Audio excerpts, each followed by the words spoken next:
Saludos, estimados y estimadas estudiantes de Taller de Desarrollo Cognitivo 2. Bienvenidos nuevamente a esta asignatura, esta clase asincrónica de comprensión de lectora, y hoy día en particular veremos algunos aspectos del modelo de comprensión lectora de Van Dijk y Quint. Importantes autores que esgrimieron una forma de entender la comprensión lectora que además permite hacer mejoras a este proceso trabajando individual y colectivamente. Para partir hablando de este modelo, vamos a citar un texto que es de autoría de Thomas Nagel. El temólogo escribió el texto ¿Qué se siente ser un murciélago?, donde especula justamente lo que dice el título. ¿Cómo viviríamos o cómo vivenciaríamos nosotros el mundo si en vez de estar en nuestro cuerpo humano, mágicamente nos transportáramos al cuerpo de un murciélago? Independientemente de su contenido, que es bastante entretenido, les recomiendo este artículo, sabemos que este tiene una estructura, un andamiaje en donde tenemos títulos, subtítulos, bajadas, párrafos. Esta ordenación de los elementos, Van Dijk y Quint la denominan superestructura, como si sostuviera el texto. Pero lo que es el contenido propiamente tal, es decir, todas aquellas menciones al mundo interno del murciélago, ellos lo denominan macroestructura. Se da la sensación de que ellos consideran que hay dos estructuras que son igualmente importantes. Y para que no peleen, para no considerar una más importante que la otra, a una le pusieron super y a otra le pusieron macro. Para abordar este modelo nos vamos a centrar principalmente en la macroestructura. Es la estructura semántica de un texto. Hace referencia a su contenido total y a la coherencia interna de este tema en tanto globalidad. Es decir, la macroestructura vendría a ser el contenido general y relevante del texto. Pequeñas afirmaciones o proposiciones, si son incidentales y no aportan a la comprensión y al contenido final del texto, no son parte de la macroestructura. Así podemos entender que la macroestructura se conforma de macroproposiciones, es decir, proposiciones amplias que contienen las ideas centrales del texto. No hay que olvidar que una proposición es una afirmación, independientemente del idioma en el que está formulada. Así podemos saltar a una pregunta que es crítica a este respecto y que es ¿qué es comprender? Y dentro de este modelo, comprender un texto es encontrar la macroestructura del mismo, es decir, el conjunto de ideas principales o centrales. Así, por ejemplo, la macroestructura de Don Quijote de la Mancha sería la historia de un noble que en el siglo XVI, producto de leer muchas novelas caballerescas, pierde la razón y cree él mismo ser un caballero medieval. Decide salir a buscar aventuras y recluta a un vecino suyo que es un arriero, y tienen diversas aventuras y en cada una de ellas típicamente algo gracioso ocurre que desmitifica la idea de los grandes valores de los caballeros de antaño. Al final de todas estas andanzas, tanto él como el arriero vuelven a la propiedad de él, ambos cambiados por el viaje y por la experiencia. Espero no haberle hecho un spoiler a nadie, pero la verdad es que si entraste a la universidad y no has leído El Quijote de la Mancha, bueno, pues estabas sujeto a la posibilidad de spoilers. Como quiera que sea, lo importante ahora es cómo se encuentran las macroproposiciones. Eso es por una sucesiva simplificación y elaboración del discurso. Podemos entender esto mejor con la ayuda de una ilustración. En esta tenemos 9 rectángulos, cada uno de los cuales representa una proposición. Estamos hablando en este caso de un texto muy corto que tiene solamente 9 proposiciones, o lo que es lo mismo, 9 afirmaciones. Un texto como El Quijote de la Mancha tendría cientos de miles de proposiciones. Pero por motivos pedagógicos, en este caso, lo redujimos a un texto muy breve. Después de sucesivas lecturas, obviamente nosotros no vamos a retener en nuestra memoria de trabajo las 9 proposiciones. Lo que haremos típicamente va a ser fundir algunas proposiciones mientras conservamos otras. Esta que tenemos acá está conservada de manera casi literal. En cambio, estas dos que están acá se funden en una sola, y luego más abajo tenemos estas tres que a su vez se funden en una sola proposición. Así, esta proposición, a la cual denominaremos proposición 1, es una proposición que contiene más o menos la misma información. Pero cuando hablamos de la proposición 2, es más inclusiva que las proposiciones de las cuales proviene. Así, en este segundo nivel tenemos menos proposiciones, tenemos 5. Pero luego de una segunda vuelta, las proposiciones las podemos reducir aún más. Y ahora tenemos solamente 3. Estas 3 proposiciones podríamos decir que son de tercer nivel. Y estas 3 proposiciones a su vez las podemos fundir en una única proposición. Y esta proposición que está acá vendría a ser la macroestructura, simbolizada ahí con esa M roja. A la hora de leer y resumir un texto, no hay una cantidad finita de niveles. No existen solamente el primero, el segundo, el tercero y el cuarto. Si nosotros hacemos un doctorado en la obra de Miguel de Cervantes y Saavedra, probablemente leamos El Quijote de la Mancha muchas veces y veamos películas acerca del Quijote de la Mancha. Si es así, nosotros vamos a estar resumiendo y formando información a lo largo de 4, 5, 6 o 10 niveles incluso. La cantidad de niveles es infinita, pero en general hablar de unos 4 niveles mantiene más o menos la lógica de lo que es aproximarse a un texto universitario. El modelo de Van Dijk y Kinch plantea que en un texto existen 2 dimensiones críticas. Primero, una que tiene que ver con el nivel de análisis, que va de lo global a lo local. Y otra tiene que ver con la estructura, va de la semántica a la sintaxis. La semántica es la macroestructura principalmente, y la sintaxis se identifica con la superestructura, ya que la sintaxis es la ordenación de elementos. Estas 2 dimensiones se pueden representar bidimensionalmente como 2 ejes, que dan lugar a 4 cuadrantes. Tenemos así un cuadrante de la semántica local y un cuadrante de la semántica global, luego un cuadrante de la sintaxis local y un cuadrante de la sintaxis global. Para abordar cada uno de estos cuadrantes, dicen Van Dijk y Kinch, el sujeto emplea estrategias, es decir, procedimientos mentales que permiten alcanzar un objetivo.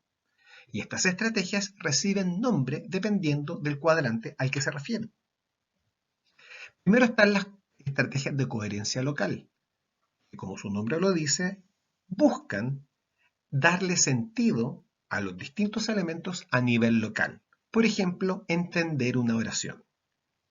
Luego tenemos las estrategias proposicionales, que a lo que apuntan es a retener la ordenación de elementos locales. Por ejemplo, cómo se conecta una oración con otra. En el tercer cuadrante tenemos las macroestrategias, que son estrategias que apuntan a obtener la macroestructura. Finalmente tenemos las estrategias esquemáticas, que apuntan a darse una idea de la ordenación general del texto.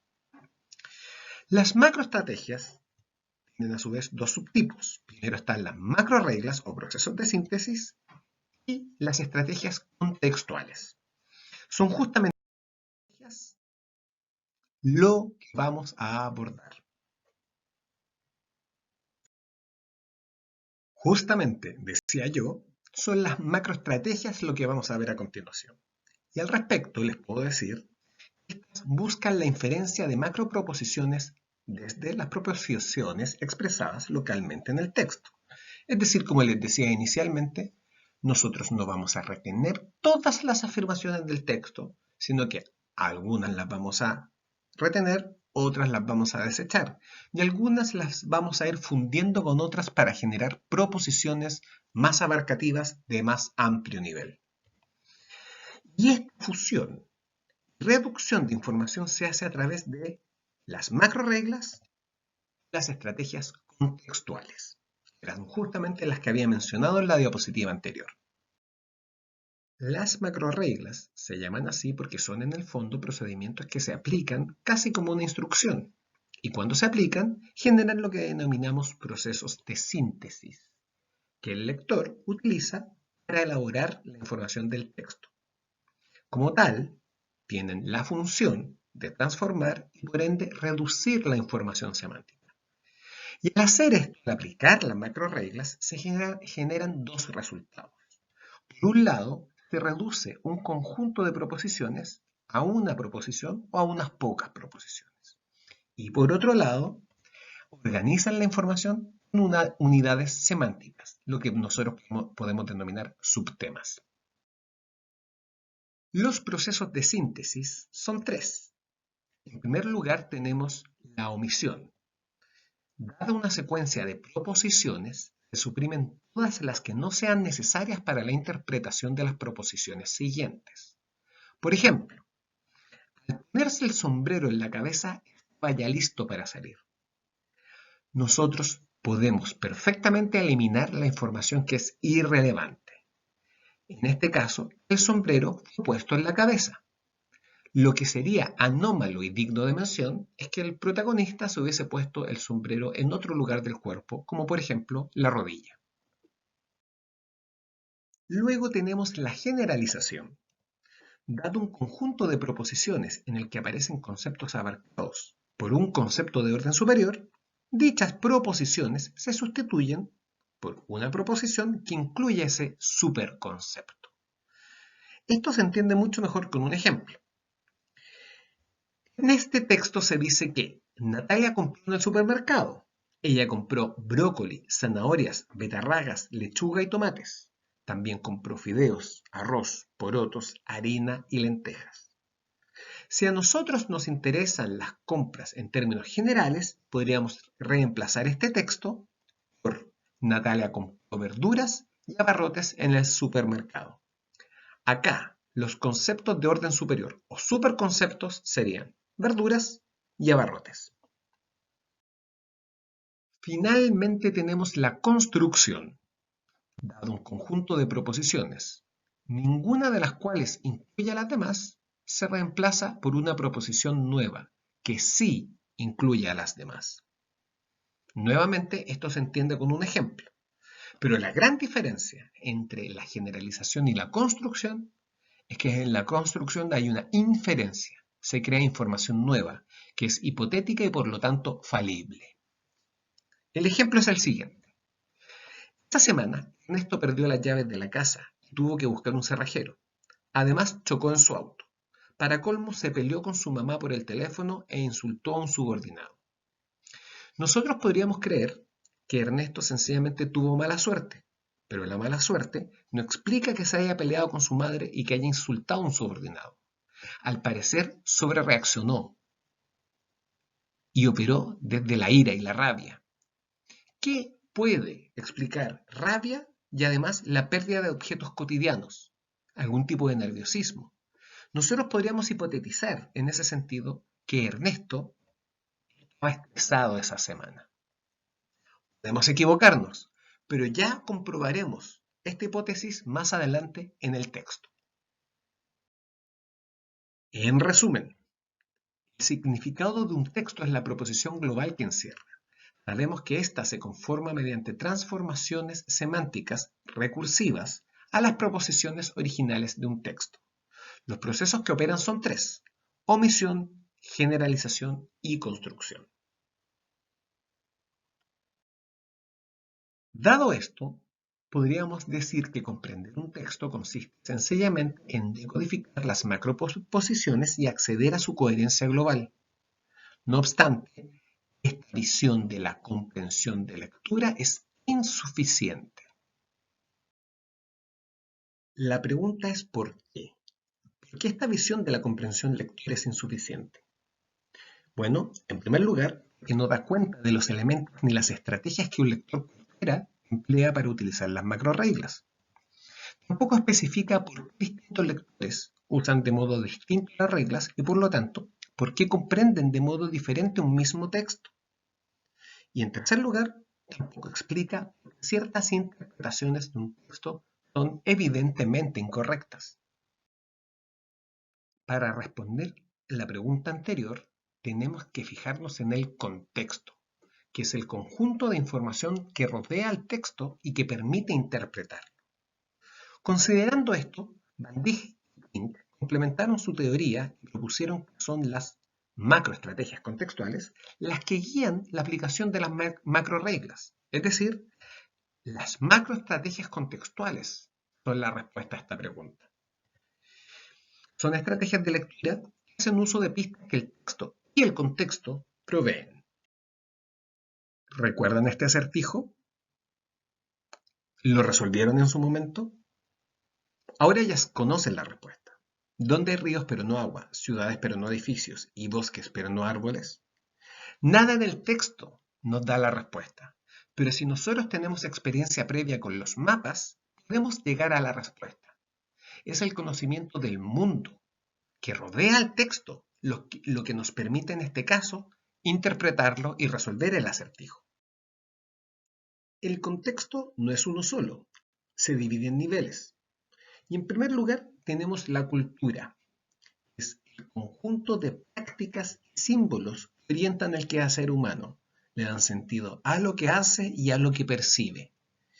Y esta definición es tremendamente amplia y engloba todos esos significados que existen a lo largo y ancho del mundo. Es muy difícil definir dónde comienza una cultura y termina otra. Cada uno de nosotros pertenece a una gran cultura que podríamos definir la cultura humana, pero también a culturas más locales, que tienen que ver casi incluso con el barrio donde uno nació.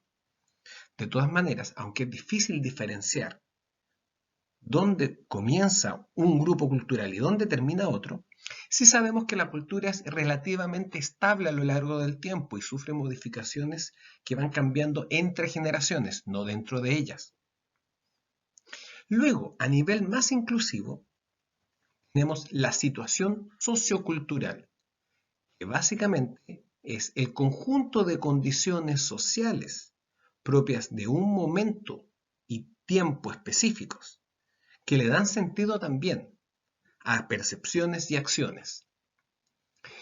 La situación sociocultural, por ejemplo, de China hoy en día es distinta a la situación sociocultural de Chile y o de otros países. Además que tiene que ver evidentemente con eventos que van marcando el día a día, la semana a la semana y el mes al mes. Luego, en tercer lugar, tenemos la situación comunicativa, que es la relación que se establece entre los actores que están involucrados en un texto. Típicamente, obviamente, están el autor y el lector. Pero también puede haber intermediarios, como por ejemplo el docente. Cuando un docente le da a un grupo de estudiantes un texto para que lean, sin duda que se alinea con algún objetivo del lector, pero puede haber otros objetivos novedosos que no estaban originalmente en la intención del autor. Y luego, finalmente, a nivel más específico todavía, tenemos el tipo de discurso. No todos los textos tienen la misma estructura ni la misma intención. Una novela, un artículo científico, una obra de teatro, una canción, no tienen ni la misma estructura, ni el mismo contenido, ni el mismo objetivo. El conocimiento que nosotros tengamos de los distintos tipos de discurso nos va a ayudar a acceder al sentido del texto.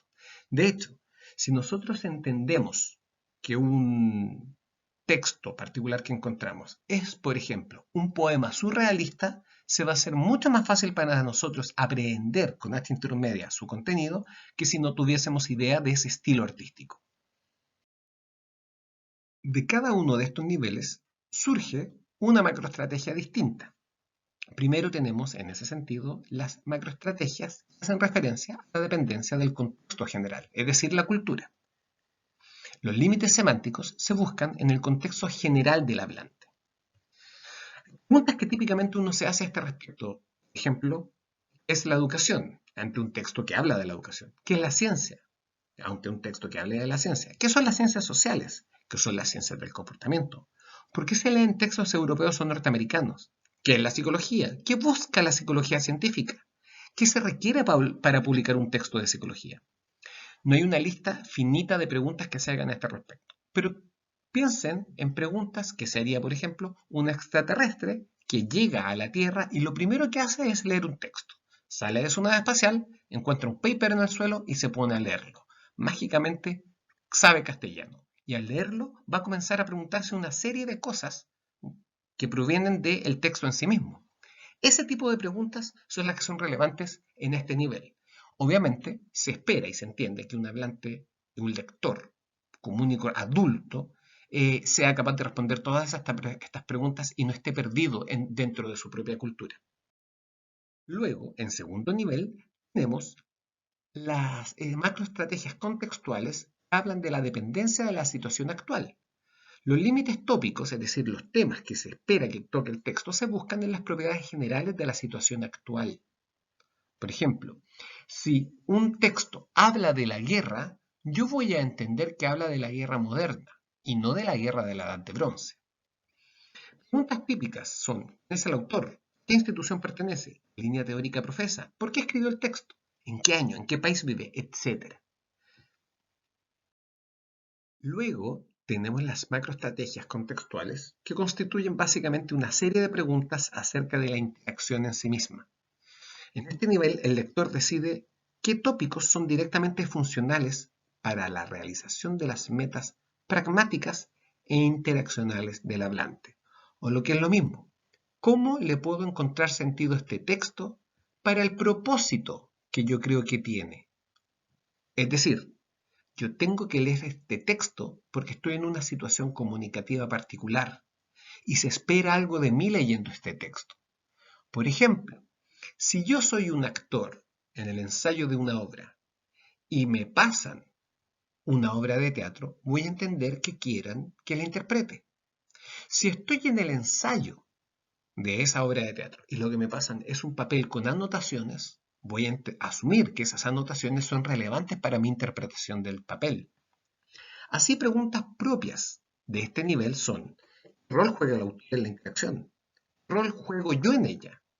¿La interacción es jerárquica o es horizontal? ¿Qué se espera de mí como lector el autor? Y por último tenemos las macroestrategias contextuales que hacen referencia al tipo de discurso, es decir, al tipo de texto. En este nivel, el lector decide qué tópicos o temas son característicos del tipo de discurso esperado en este contexto interaccional. Nuevamente, en la obra de teatro, yo voy a esperar que se describan en letra cursiva acciones que yo debo ejecutar, como por ejemplo, cae al suelo. Preguntas típicas de este nivel son: ¿qué temas esperas que contenga el texto? Cosas que llamarían o te llamaron la atención al leerlo. ¿Qué tipo de tema toca un texto científico, antropológico, etcétera? ¿Qué palabras se esperan encontrar en un texto como este? Etcétera, etcétera, etcétera.